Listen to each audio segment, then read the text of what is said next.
প্ৰথমতে 1 লাখ টকা পাব, তাৰ পিছত 50,000 টকা পাব, তাৰ পিছত 50,000 টকা পাব। 2 লাখ টকাৰ ওপৰত যদি বেংকৰ পৰা কিবা বেছিকৈ আনিব পাৰে আমাৰ আপত্তি নাই, কিন্তু আমি বেংকৰ লগত কথা নপতাকৈ ডাইৰেক্টলি 2 লাখ ল'ৰা ছোৱালীৰ বেংক একাউণ্টত আমি এই টকা দিম, যাতে সকলোৱে কিবা নহয় কিবা ব্যৱসায় কৰি থাকিব পাৰে। মই কিয় ৰেচন কাৰ্ডখিনি বনাব কৈছো, ৰেচন কাৰ্ডত আমি বিনামূলীয়া চাউল দিওঁ, কিন্তু এইবাৰ আমি নতুনকৈ সিদ্ধান্ত লৈছো 10 মেৰ পিছত যিসকলৰ ৰেচন কাৰ্ড থাকিব তেওঁলোকে হস্পিটালত গ'লে বছৰি 5 লাখ টকালৈকে বিনামূলীয়া চিকিৎসা পাব। কোনেও খৰচ কৰিব নালাগে, বছৰত 5 লাখ টকালৈকে 10 মে তাৰিখৰ পৰা বিনামূলীয়াকৈ চিকিৎসা পাব। তাৰমানে এতিয়া ৰেচন কাৰ্ডখন 2 in 1 হৈ গ'ল। মাহত চাউলো পাম আৰু বেমাৰ আজাৰ হ'লে বেমাৰ আজাৰৰ কাৰণে আমি সুবিধাও পাম। তাৰ লগত আৰু এটা এইবাৰ আমি কি কৰিব খুজিছো, আমাৰ গাঁৱত আৰু টাউনত বহুত মহিলা আত্মসহায়ক গ্ৰুপ আছে। ইয়াত আছে নে নাই আত্মসহায়ক গ্ৰুপ, আছে নে নাই? হাত ডাঙক। ভগৱান চবে আছে, তহঁতিও আছ বাবা। আত্মসহায়ক গোট মহিলাক দে, তহঁতি ফুটবল কিন ফুল, বুজি পালি না? হয় নে নহয়? এতিয়া আজি ইমান দিনে আমি গ্ৰুপত টকা দিছিলো, হয়নে? বেংকেও গ্ৰুপত টকা দিয়ে, একাউণ্টতো গ্ৰুপত টকা আহে। এইবাৰ আমি কি কৰিছো যে যিমান আত্মসহায়ক গোটৰ মেম্বাৰ আছে আমি বিচাৰিছো যে সকলোৱে ঘৰতো এটা গাইগুটীয়া ব্যৱসায় আৰম্ভ কৰক।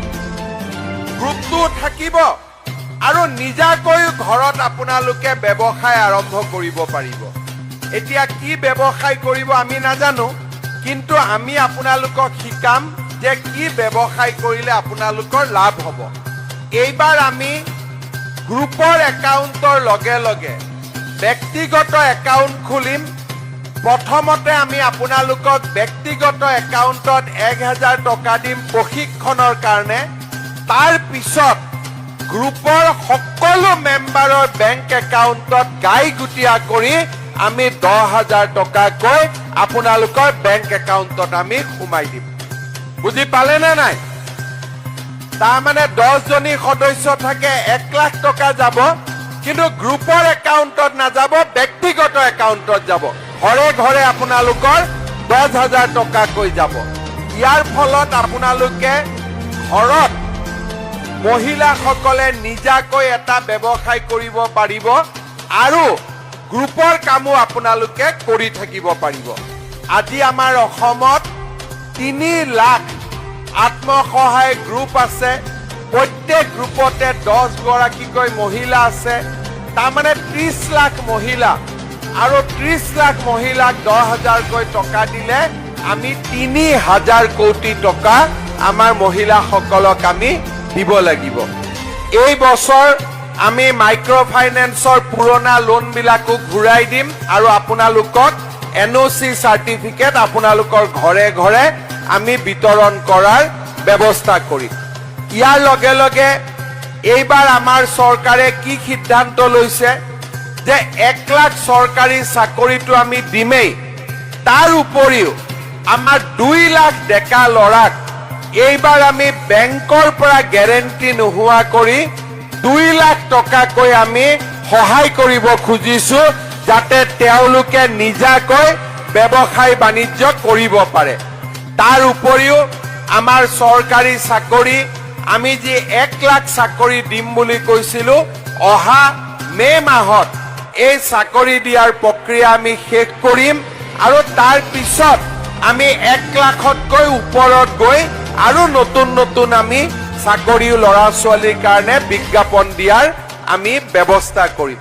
শ্ৰদ্ধা ৰাইজ, আমি হায়াৰ ছেকেণ্ডাৰীৰ ছোৱালীসকলক স্কুটি দিছিলো। এইবাৰৰ পৰা আমি ক্লাছ 9ত পঢ়া ল'ৰা ছোৱালী দুইটাকে আমি চাইকেল দিয়াৰ ব্যৱস্থা কৰিম।